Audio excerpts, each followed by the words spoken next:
कि आंबेडकर का मतलब होता है करोड़ों की भीड़ के सामने अकेले खडे हो जाना। की जाती व्यवस्थेची योग्य समज नसलेले लोक खूप आहेत। लोक विचार करताना किंवा बोलताना सहजपणे बोलून जातात, हा महाराजांचा माणूस। बरं, आरक्षण घेताना बाबासाहेबांनी दिलेलं आरक्षण चालतं, बाबासाहेबांनी दिलेल्या आरक्षणामुळे नोकरीत मिळालेली पदोन्नती चालते, 8 तासांच्या कामाचा दिवस चालतो, बोनस कसा चालतो, बरोबर आहे, प्रसूतीची रजाई चालते, महिलांना जे जे हक्क मिळाले ते चालतात। मुद्दा हा आहे की तुम्ही बाबासाहेबांना कोणत्या चष्म्यातून बघता।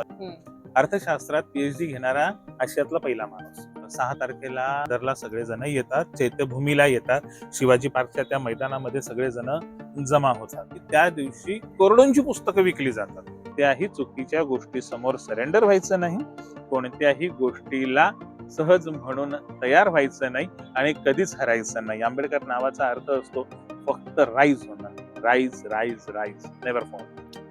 नमस्कार मंडळी, मी भाग्यश्री पुन्हा एकदा तुमचं स्वागत करते स्मार्ट मराठीमध्ये। 6 डिसेंबर म्हटल्यानंतर आपल्या सर्वांनाच आठवतात ते म्हणजे बाबासाहेब। पण बाबासाहेब नेमके होते कसे, बाबासाहेबांचे विचार आत्ताची तरुण पिढी नेमकं घेते कसे, आणि सगळ्यात महत्त्वाचं म्हणजे बाबासाहेबांनी जी विचारसरणी दिली ती खरोखरच आज आपण पाळतोय का, की फक्त त्यांच्या नावाचा ठराविक गोष्टींसाठीच वापर करत आहोत। यावर भाष्य करण्यासाठी आज माझ्यासोबत आहेत वैभव छाया। थँक्यू सर, स्वागत आहे तुमचं स्मार्ट मराठीमध्ये। तुमची ओळख मी वेगळी करून देण्याची गरज नाही, तुमच्या व्हिडिओच्या माध्यमातून आणि विचारांच्या माध्यमातून तुम्ही अनेक तरुण पिढीपर्यंत पोहोचलेले आहातच, पण सुरुवातीला थोडक्यात तुम्ही ओळख करून दिली माझ्या चॅनलसाठी तर खूप छान होईल। बापरे, माझी ओळख सांगण्यासारखं असं अजूनपर्यंत तरी मी काही विशेष केलेलं नाही, पण मुक्त पत्रकार आहे आणि पत्रकारिता करत असतो। न घाबरता बोलत राहणं आणि जे मेनस्ट्रीम मध्ये बोललं जात नाही ते सांगत राहणं, हे काम माझं प्राथमिकतेचं काम आहे।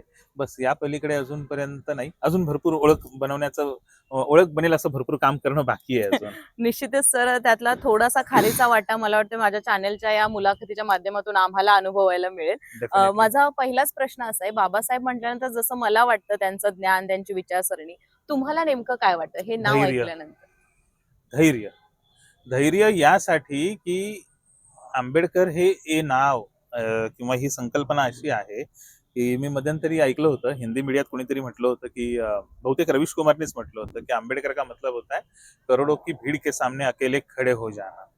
आज आम्ही सगळे कार्यकर्ते आहोत, बाकीचे देशभरामध्ये जिथे कुठे आंदोलनं होतात, मानवाधिकाराची आंदोलनं होत आहेत, स्वातंत्र्यासाठीची आंदोलनं होत आहेत, अभिव्यक्ती स्वातंत्र्याची आंदोलनं होत आहेत, संविधानासाठीची आंदोलनं होत आहेत। सर्व आंदोलक हातामध्ये फक्त संविधान आणि बाबासाहेबांचा फोटो घेऊन उभे असतात।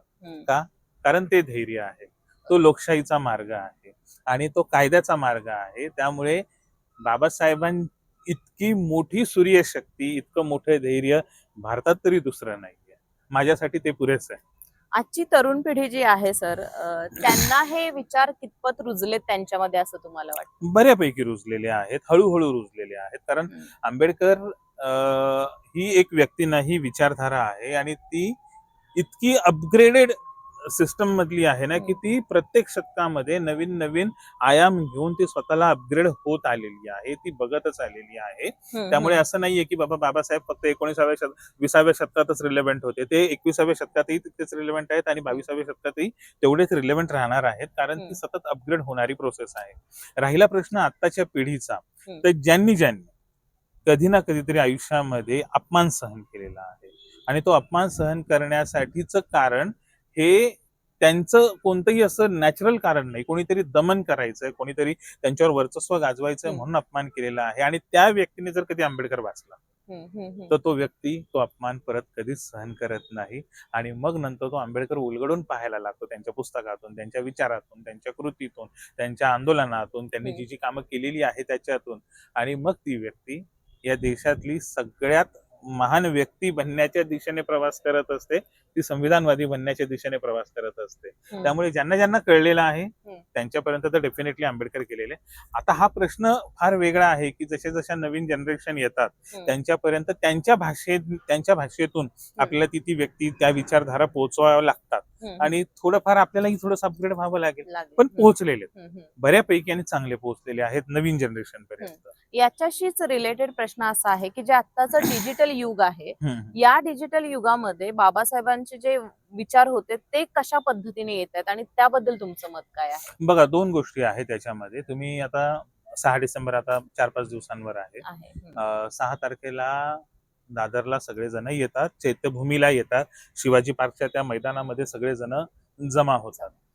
अनेक माध्यम काय करतात, माध्यम त्या दिवसाचं वृत्तांकन करताना हे शक्ती प्रदर्शन आहे अशा पद्धतीने करतात, पण कोणी हा अँगल बघत नाही की त्या दिवशी करोडोंची पुस्तकं विकली जातात.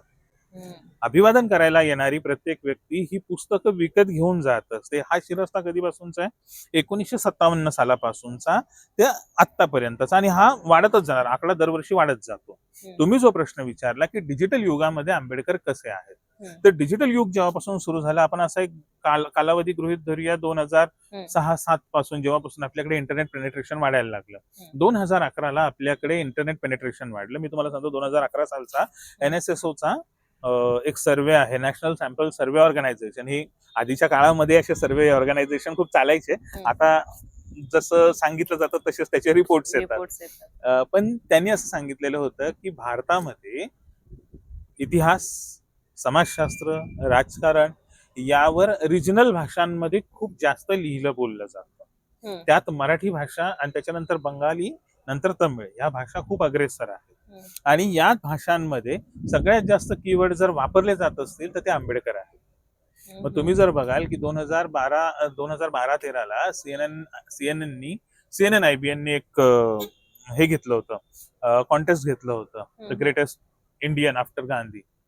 तर त्या कॉन्टेस्ट मध्ये इतकी वोटिंग पर्सेंटेज वाढलेली होती की बाबासाहेबांना सगळ्यात जास्त मतं मिळाली, निघून आली. पण हे खूप भौतिक भाग झाले. पण त्याच्या पलीकडचं मी सांगतो, नंतर जेव्हा इंटरनेट जेव्हा जास्त झालं तेव्हा मुलांनी काय केलं, सगळ्यांनी जे साहित्य होतं, जे प्रकाशित झालेलं नव्हतं, जे प्रकाशित होऊ दिलं जात नव्हतं, त्यांनी इंटरनेटवर प्रकाशित केलं, स्वतःचे मीडियम उभे केले. आज तुम्ही बघाल तर अनेकांचे छोटे छोटे का होईना युट्यूब चॅनल आहेत, अनेकांचे वेब पोर्टल आहेत, अनेकांच्या ग्रुप्स आहेत, कम्युनिटीज आहेत, आणि तिथून या सगळ्या गोष्टी निघत असतात.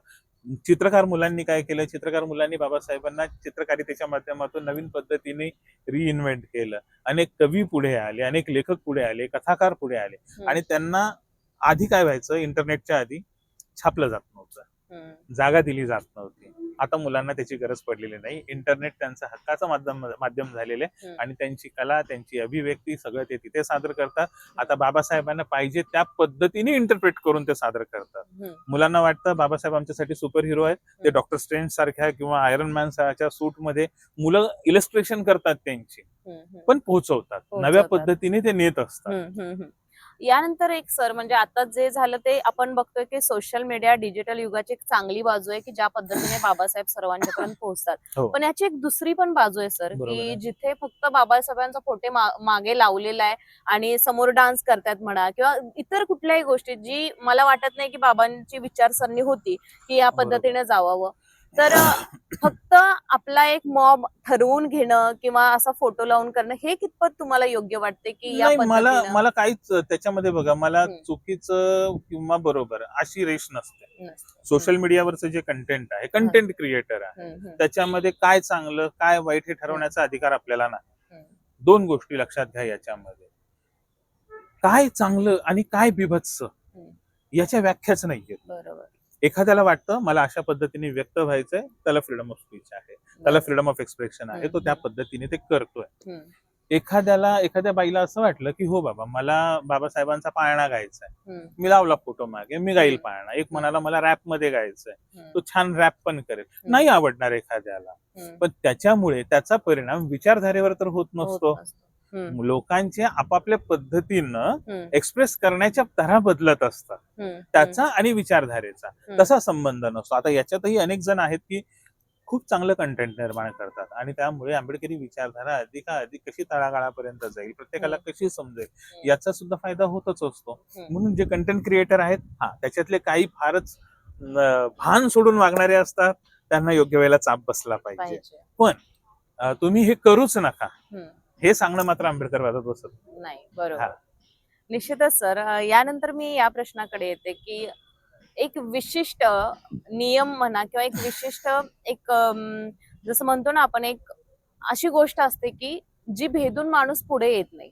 हम्म. या पद्धतीने असं कुठं तुम्हाला वाटतंय का की आंबेडकर म्हटल्यानंतर फक्त या ठराविक वर्गासाठीच तो चेहरा वापरला जातो, असं म्हणून त्यांची जी मेन विचारधारा आहे जी प्रत्येक माणसासाठी उपयोगी आहे, पण प्रत्येक माणूस त्याच पद्धतीने विचार करत नाही, मग त्याच्यासाठी एक साखळी किंवा एक अशी गोष्ट आहे का की जी भेदताना दिसत नाहीयेत लोक, प्रत्येक लोकांपर्यंत ती गोष्ट बरं, पोहोचत मग नाही? कोणी तुम्ही जो प्रश्न विचारला त्याला जोडून मी तुम्हाला प्रतिप्रश्न करतो. बाबासाहेबांना लिमिटेड करतोय कोण?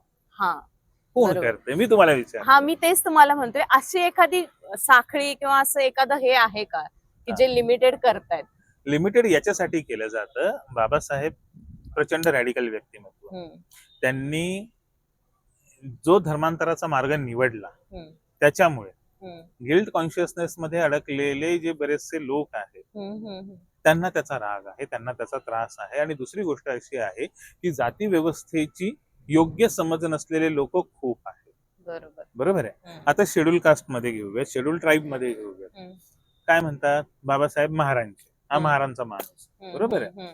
त्यातही लोक विचार करताना किंवा बोलताना सहजपणे बोलून जातात, हा महारांचा माणूस आहे.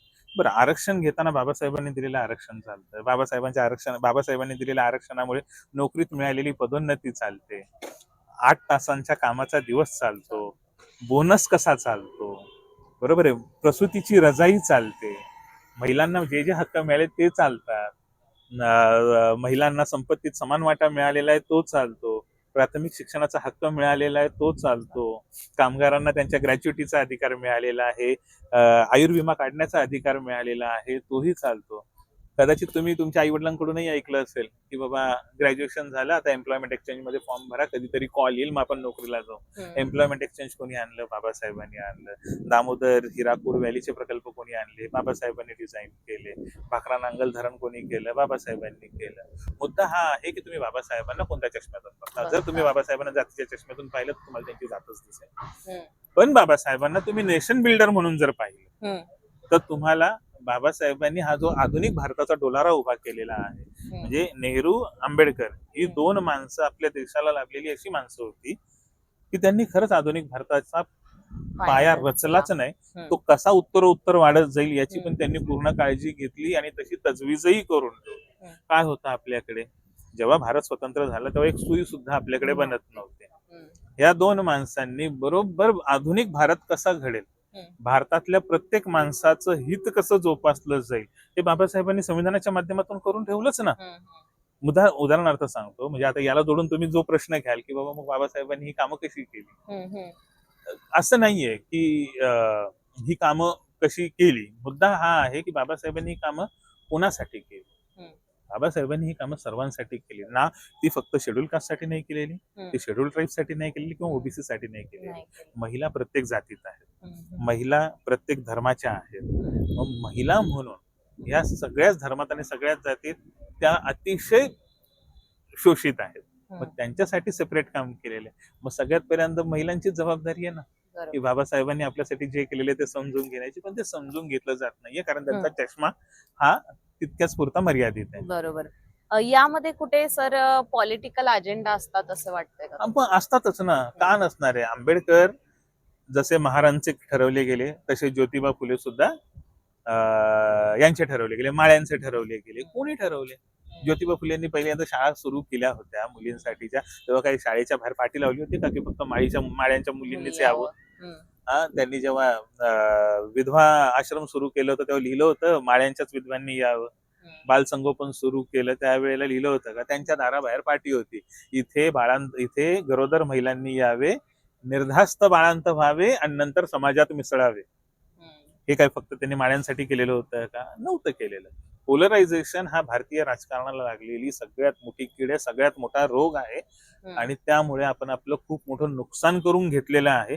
आणि जर समजा आपण लवकर जागे नाही झालो, शहाणे नाही झालो, बाबासाहेबांना नेशन बिल्डर म्हणून पाहिलं नाही, फुल्यांना नेशन बिल्डर म्हणून पाहिलेलं नाही ना, आपण आपलाच नाश करून घेणार आहोत आणि आपण आहोत त्याच वाटेवर आहोत. तर लवकर यावं लागेल. निश्चितच सर. म्हणजे इतकं साधे प्रश्न असतात अगदी एका लाईनचे, पण त्यानंतर तुम्ही जे बोलता ते खूप डीप असतं. म्हणजे सहज, मला वाटते सहज सोप्या भाषेत तुम्ही खरी जे नाही, डीप वास्तव आहे, नाहीये, ही रियालिटी आहे. हा, पण ही सर हा, समजण्यापलीकडं वातावरण सध्या आहे. म्हणजे ही गोष्ट त्यालाच समजते की जो हे वाचन करतो किंवा हे ऐकतो.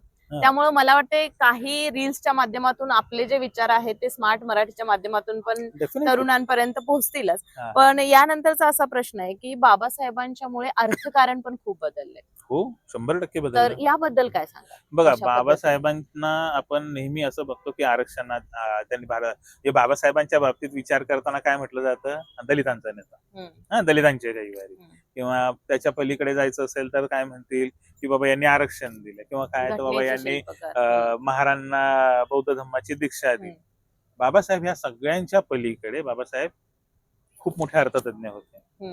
अर्थशास्त्रात पीएचडी घेणारा आशियातला पहिला माणूस, युरोपमधून, अमेरिकेतून अर्थशास्त्रात पदवी घेणार, पीएचडी मिळवणारा पहिला माणूस. बाबासाहेबांनी रॉयल कमिशन पुढे जो प्रस्ताव सादर केलेला होता, तो प्रस्ताव त्यांच्या पीएचडी थेसिस मध्ये पण आलेला होता आणि त्याचं पुस्तक झालं.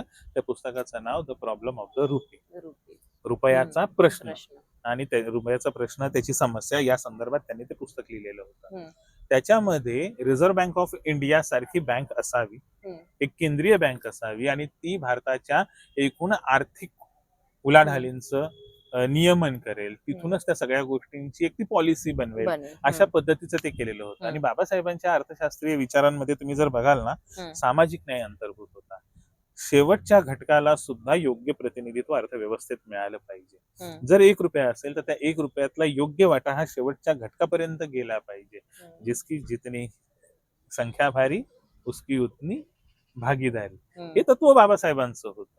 हे अर्थशास्त्रामधून त्यांच्या ते झळकतं. तुम्ही जर बाबासाहेबांच्या अर्थशास्त्राचे जे काही नोट्स असतील, पुस्तकं असतील, ती जर वाचली ना, आपल्याला बरोबर कळतं की हा माणूस काळाच्या कितीतरी पुढे होता, की भारताने कशा पद्धतीने अर्थव्यवस्था स्वीकारली पाहिजे. कॅपिटलिझमकडे आपण गेलो तर किती आपल्याला प्रॉब्लेम होईल, येणाऱ्या काळामध्ये चीन कशा पद्धतीने आपल्याला धोकादायक ठरू शकतो, रशिया त्यावेळेची साम्यवादी अर्थव्यवस्था होती, ती आपल्याला कशा पद्धतीने साथ देऊ शकते किंवा धोका देऊ शकते, अशा अनेक गोष्टी त्याच्यातून बाबासाहेब सांगत असतात. पण दुर्दैव असं आहे की बाबासाहेबांना अर्थतज्ञ म्हणून स्वीकारताना आपणच खूप मोठी गफलत केलेली आहे. आणि आपण ते नव्याने जरा तपासून पाहिलं पाहिजे की त्यांची अर्थ तत्व काय होती, अर्थशास्त्राची तत्व काय होती, ती आपल्याला नव्याने जरा एकदा समजून घेतली पाहिजे. निश्चितच हे अर्थ तत्वांच्या बद्दल झालं. त्यानंतर विचार स्वातंत्र्य. पहिली मुळात हीच गोष्ट आहे की जर माझे विचार स्वतंत्र नसतील तर मी काही नवीन निर्माणच करू शकत नाही. बरोबर आहे. बाबासाहेबांच्या या विचार स्वातंत्र्याबद्दल काय सांगा? मगाशीच मी तुम्हाला सांगितलं ना, की तुम्ही मला रील्स वाल्यांचा प्रश्न विचारला होता. कोणी जर रील बनवत असेल तर मी त्याला म्हणू शकत नाही की तू हे बनवू नको, तू असं बोलू नको, अनलेस तो संवैधानिक चौकटी बाहेरचं काही बोलत असेल तर. आज भारतामध्ये आपल्याला बोलता येतंय का? मुक्तपणे बोलता येतंय का? बघा, ते नाही म्हणायला सुद्धा तुम्हाला भीती वाटते. हा, बोलता येतंय का? नाही बोलतायत. मी तुम्हाला उदाहरण सांगतो. एक इसाप नीती नावाचं चॅनल आहे युट्यूबला. रिसेंटली त्यांच्या चॅनलवर राजीव खांडेकरांची मुलाखत झाली. राजीव खांडेकरांसारखा माणूस, एबीपी चॅनलचा, एबीपी माझाचा संपादक माणूस. बरं, असं नाहीये की बाबा त्या काल परवा लागलेले आहेत, आता झाले त्या चॅनलला येऊनच 2008चं चॅनल आहे ते, 2007-8चं चॅनल आहे, आज 2025 आहे. 18 वर्ष झाली. 18 वर्ष एखादा माणूस एखाद्या चॅनलमध्ये, तो माणूस स्वतःच्या चॅनलवर बोलू शकत नाही. महाराष्ट्राचं राजकारण नसलेलं आहे, महाराष्ट्राचं समाजकारण नसलेलं आहे, ते बोलायसाठी त्या बाबाला दुसरीकडे जावं लागतं. म्हणजे अभिव्यक्ती स्वातंत्र्याची गळचेपी किती मोठी आहे या देशामध्ये. बाबासाहेबांनी संविधानाचा ढाचा बनवताना व्यक्ती स्वातंत्र्य, विचार स्वातंत्र्य म्हणजे राईट टू एक्सप्रेस आणि फ्रीडम ऑफ स्पीच हे अग्रक्रमाने घातले होते, आणि ते याच्यासाठीच घातले होते. मला एखाद्या गोष्टीवर जर बोलताच येत नाहीये तर माझ्या संवैधानिक अधिकारांची पायमल्लीच होते. बरोबर होते की नाही. म्हणून मला एखाद्याचं बोलणं पटत नसेल, पण त्याच्या बोलण्याच्या स्वातंत्र्यासाठी मात्र मी शेवटपर्यंत लढत राहील. हा आंबेडकरी विचार आहे, हा संवैधानिक थॉट आहे. सध्या आता राजकीय वारं पण आहे सर, मला तो प्रश्न विचारायला आवडेल यासाठी, कारण हे जे विचार आहेत ते विचार घेऊन जाणारा तुम्हाला पक्ष दिसतोय का सध्या? नाही, बाबासाहेबांचे विचार घेऊन जाणं आणि त्या पद्धतीने मार्गक्रमण करणं, आता तरी इतक्यात तरी कोणी जात असेल, म्हणजे प्रत्येक जण आपापल्या पातळीवर जातं, हम्म. ओके, म्हणजे एवढं मात्र निश्चित आहे की भाजप सोडून प्रत्येकाला आंबेडकर हवे आहेत. म्हणजे राईट विंगर जेवढे आहेत ना तेवढे सोडून प्रत्येकाने आंबेडकर थोड्या थोड्या प्रमाणात का होईना ऍक्सेप्ट केलेले आहेत. पण Babasaheb as it is accept करून इम्प्लिमेंट करणं हे कोणालाच शक्य नाही. कोणालाच नाही, बिलकुल नाही. म्हणजे कदाचित हे उत्तर ऐकून अनेकांना रागही येईल, पण नाहीये तर नाहीये. हे माझं मत आहे, हे माझं फ्रीडम ऑफ एक्सप्रेशन आहे, हे माझं विचार स्वातंत्र्य आहे, हे माझं मत स्वातंत्र्य आहे. सर, बाबासाहेबांना समजून घेण्यासाठी, त्यांची विचारधारा समजून घेण्यासाठी अनेक पुस्तकं वाचतात, बरोबर. अनेक व्यक्तींना ऐकतात सुद्धा. तर बरोबर. अशा कोण व्यक्ती आणि पुस्तकं थोडक्यात सांगाल का, जी जनरेशन आताचे आहे ते वाचून त्यांना कळतील बाबासाहेब नेमके होते कसे आणि म्हणजे काय? बाबासाहेबांवर लिहिलेले लिहिलेली काही पुस्तकं. गरज नाहीये. बाबासाहेबांवर खूप काही लिहिलं गेलेलं आहे. हम्म. बाबासाहेबांवर लिहिलेलं सगळं पब्लिक डोमेन मध्ये उपलब्ध आहे. बाबासाहेब समजून घ्यायचे असतील, बाबासाहेबांची साहित्य आधी वाचायला घ्या. बाबासाहेबांनी लिहिलेलं स्टार्ट टू एंड सर्व साहित्य वाचून काढा. 52 पुस्तकं आहेत. 52 पुस्तकं वाचणं काही कठीण नाहीये.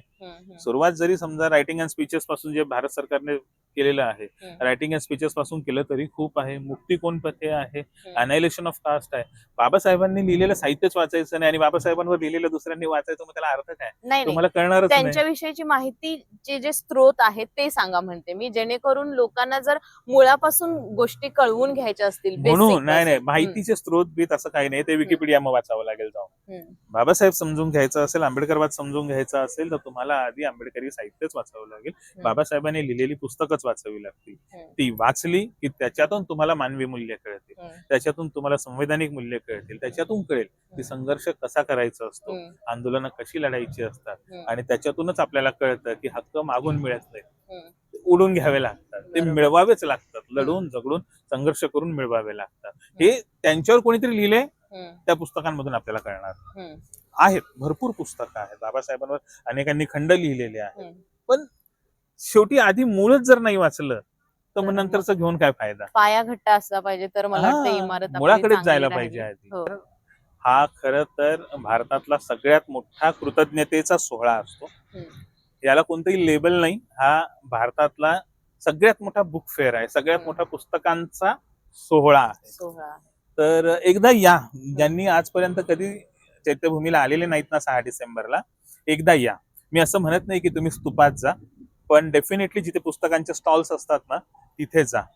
जगभरामध्ये ज्ञानाचा खजिना जो जो आहे तो सगळा तिथे चैत्यभूमीला आलेला असतो, त्या शिवाजी पार्कच्या मैदानात आलेला असतो.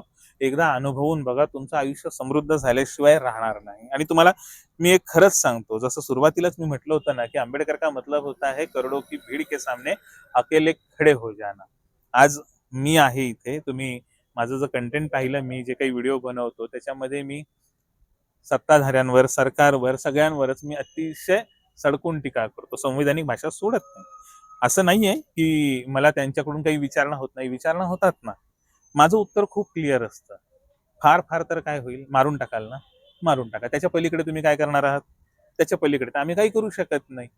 ही हिंमत आंबेडकरमुळे मिळते. ही हिंमत आंबेडकर नावाचा ब्रँड आहे ना तो आपल्याला देत असतो. आंबेडकर नावाची विचारधारा आपल्याला देत असते.